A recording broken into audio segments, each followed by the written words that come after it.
ఉన్నాడు.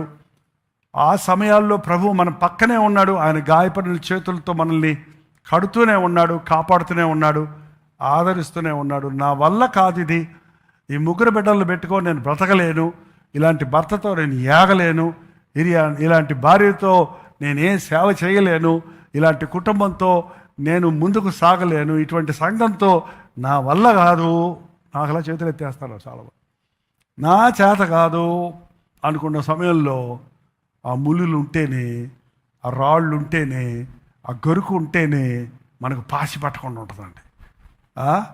పాస్టర్ గారు ప్రార్థన చేస్తాడంట, ప్రభా ఎన్నిసార్లు చెప్పినా నా ప్రార్థనకు జవాబు, చర్చిలోకి వచ్చిన వాళ్ళందరూ మారిపోవాలంటే వచ్చిన వాళ్ళందరినీ మార్చేసుకుంటున్నావు కదా, ఆ ఇద్దరు మాత్రం సగబెదలు మారనంటున్నారే ప్రభువా, పెద్దానికి బ్రేకులు వేస్తారే, పెద్దానికి గొడవ పెడతారే, ముందుకు సాగలేకపోతున్నామే, అందరూ ఎస్ అంటే వీళ్ళిద్దరు నో అంటారే, వీళ్ళని తీసేయ్యా, వీళ్ళని మార్చేయ్యా, లేకపోతే వీళ్ళని తీసేయ్యా సంఘంలో నుంచి అంటే ప్రభు అన్నాడట, ఉండని అయ్యా, వాళ్ళు ఉండని, నీ పాసి తోముకోవడానికి వాళ్ళు ఉండాలి.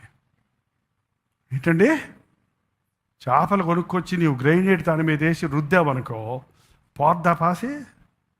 గరుకురాయి వేస్తే 5 నిమిషాల్లో శుభ్రంగా పోలీసంతా ఓడిపోయి నీ శ్వాసన ఎగిరిపోద్ది చూడు, అట్లాగా నువ్వు కంట్రోల్లో ఉండటానికి వాళ్ళని ఉండని, నువ్వు